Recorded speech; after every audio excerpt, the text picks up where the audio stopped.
This recording's long overdue. How long's it been? 2 months? Maybe 3? Maybe 4?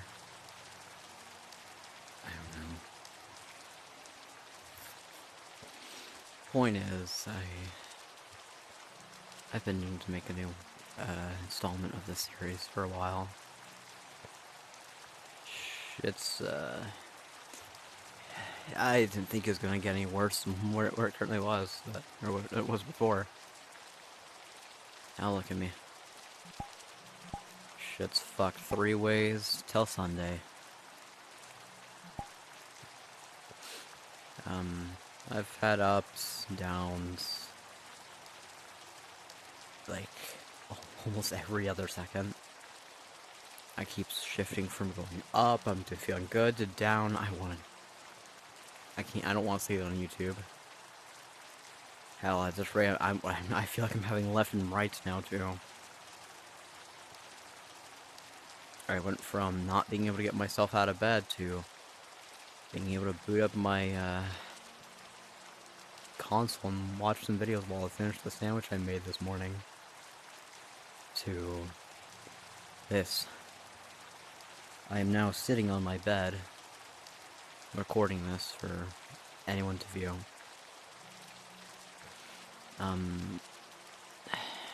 Shit hasn't been great for me, I'm gonna be real.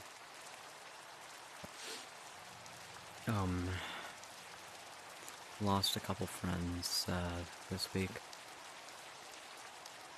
Not for, you know, bad means, by, like, maybe they died or something, just, I made a small mistake. I feel like even if I did put myself on mute, like I intended to, I really shouldn't have been there regardless. A bit of true expression came out with some of the things I was saying to someone in a voice recording. It wasn't directed towards them, but what I said still impacted them. One of them, I won't say her name, you know, keep her identity private. She promised that she would keep what she heard as a secret, and not to tell anyone, and, well, that was the other night, Wednesday night. As of recording this, it is Friday. Since then, she's basically cut contact with me. I haven't been able to talk to her, and, well, I basically don't have any way of reaching out to her by any means. I'm just kind of here. She's over there, just living her best life, I hope. I sent one last thing to, you know, the last message to her, the last thing I ever wanted to say to her. But this isn't necessarily about them or that situation, just how I've been in general. I've really been feeling worse. Which is funny, because every time I say that I'm feeling worse, it always ends up with feeling much, much better for a good while after that. So in the end, it just feels like all of that, oh, I don't feel so good, I'm feeling awful, I'm miserable, kind of feels like it lost its meaning because of how quickly I can recover from it. It almost feels like those emotions just aren't real. Kind of like a placebo effect, you know? Like how some medication is a placebo effect. Your brain is tricked into thinking that it's actually doing its job, so it works.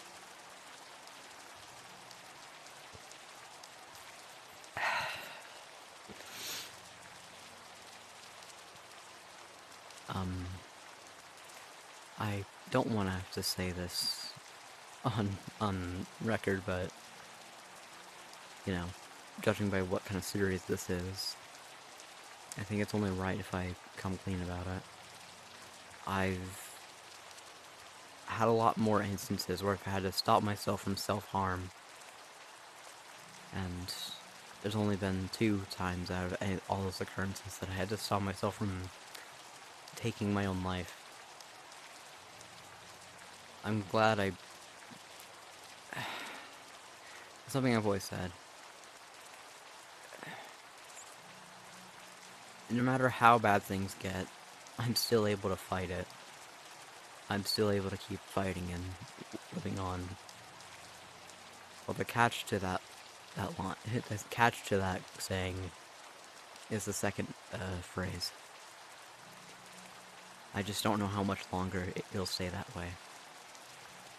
You know, implying, despite how bad things are right now, I can still fight to live another day. But I'm just not sure how much longer it can stay like that. I don't know how much longer until I will no longer have the will to fight. And just give up under the circumstances.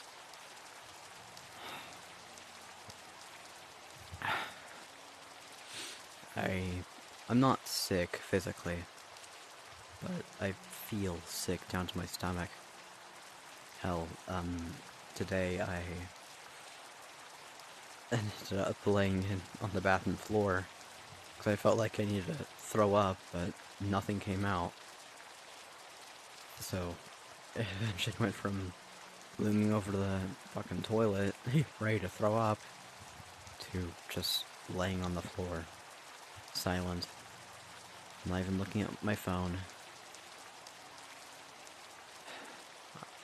hardly even breathing, probably not even blinking much either, just staring at the ceiling, completely zoned out. And to top things off, despite everything I just said, I might as well mention something. I have BDD, which is short for body dysmorphic disorder, which I guess, you know, with someone who's suffered as much as this, sure, it's not, too hard to believe, honestly. I don't think it's hard to believe that someone who struggles so much about themselves, and even struggles to understand himself, would, you know, not have something like that. Not have a bit of dysmorphia, you know? But I have done some research over my ADD because of, some occurrences that have happened since last year. I found out that BDD can cause these little episodes of something called depersonalization, which is something that a lot of people mistaken for DID. You know, the big scary dissociative identity disorder. But it's, despite the similar concept, it's not the same thing. With DID, a big difference that I tell people when comparing depersonalization to DID, you can tell someone's faking DID if they claim to have it, but not only do they know the alters and stuff about them, but the alters know each other and the host. That's not something that can happen with DID. The closer you get to that is the host understanding that they exist. Like, acknowledging that, 1, you have DID, 2, there's alters. But that's as far as it goes, based on what I'm aware. Alters cannot know one another. And in most cases, if I'm correct about this, alters cannot know the host. Because, from what I've heard and at least researched, an alter basically perceives the body they're in during a DID episode as their own. They don't think that it might belong to someone else. They think the body they're in, like, you know, I don't know, for example, just look at your arm. Let's say you were an alter, you would assume that arm is yours. That it's your body, not someone else's. Of course, I might be wrong about that. I don't do extensive amount of research. I just do enough research to where I can understand things. At least to an extent. Now, from my experience with depersonalization, it doesn't feel like you are, like pass out and then when you wake up again, you're already in the middle of something, or we're doing something else. It's more of you're watching yourself do things and say things and just watch what you do, and you feel like nothing more than a spectator. Kind of like, maybe you think of this. You're basically kind of just watching a TV screen that is what your body's doing. You can't control it. All you can do is watch and see what you do. It's that kind of spectating. You're observing what you're doing while having no control over it. Of course, that's my experience, so don't take everything I say as fact. Don't take... When it comes to topics like this, don't take anything I say as fact. I could be dead wrong. But that's how I experience it. There are times that I feel like I'm just watching myself do stuff. Like, I don't know, there's times I don't know. I don't think I want to go into far detail with my experiences with those episodes. But, my BDD has gotten to a point where I don't know who I am.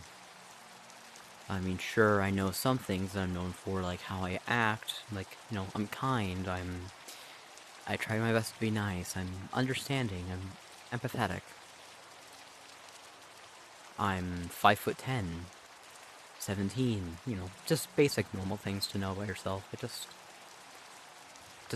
Other than all of that, the basic stuff, I don't know much else. I don't know what people know me as, or just things about myself, like maybe some talents or hobbies I don't really recognize. Or maybe there's some things about me that I don't really recognize either, like my face, my body, the proportions on my body, like my arm. There's a lot of times where I look at my arm and I feel like it's thinner than it used to be. But then sometimes later on, when I look back at that arm, it looks completely normal. And not to mention, I'm back to not being able to look at myself in the mirror. The only difference is, back then, I couldn't look at a mirror without having an urge to break it. Now I just can't bring myself to look at my face. I can look at everything else, because obviously, you kind of can't look around without seeing your body, like your arms, your legs, your chest, your fingers. It's the face, specifically, that I can't bring myself to look at. Any IRL picture I take, or it's taken of me, I want my face edited out. Regardless of who took it, regardless of the situation, I don't want my face seen on there.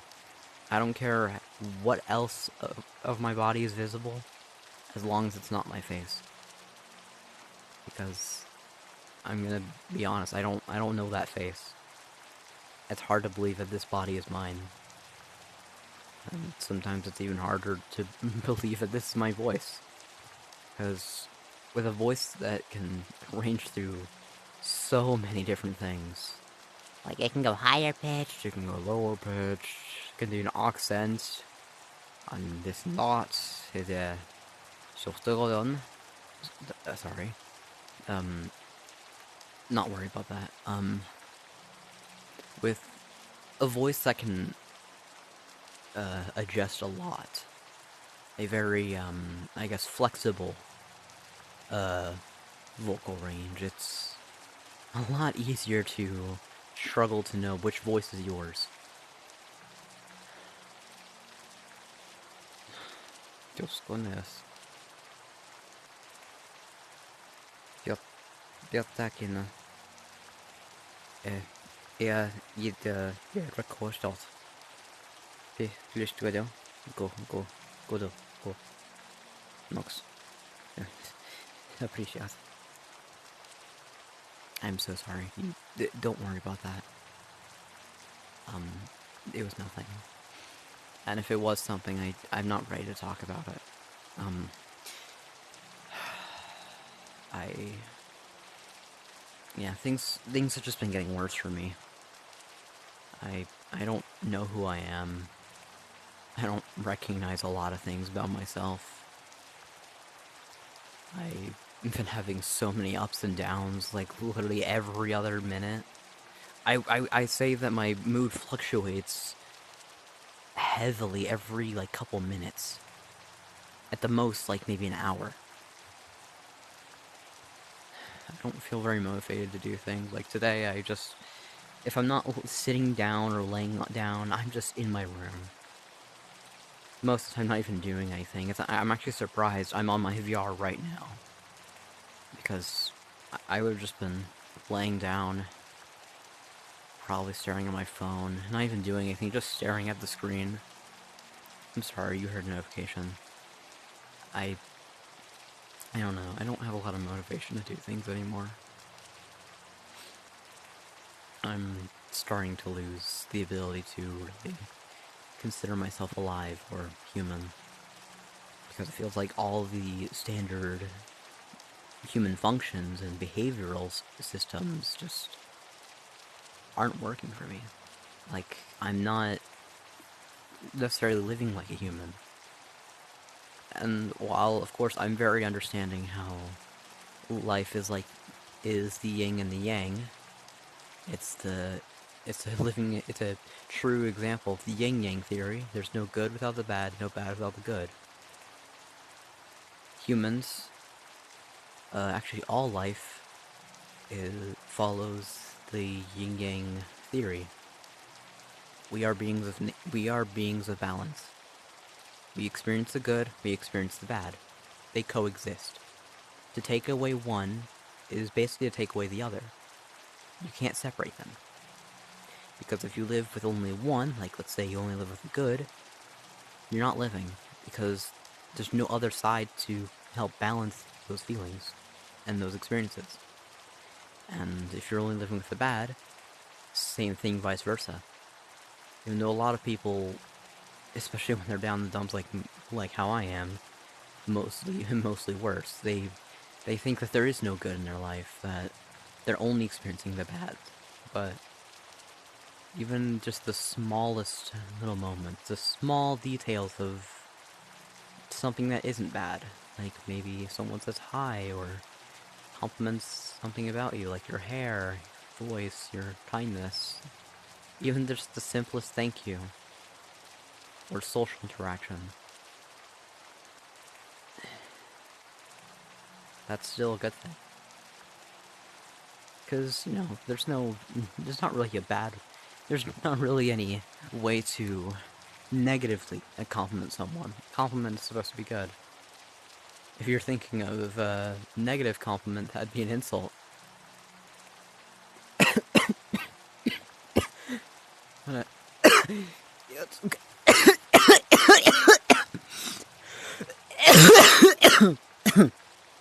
Ugh. Sorry, I'm not sick. Trust me, I'm not sick. Feels that way. I'm not sick. I haven't been sick for I have been sick for almost a year now.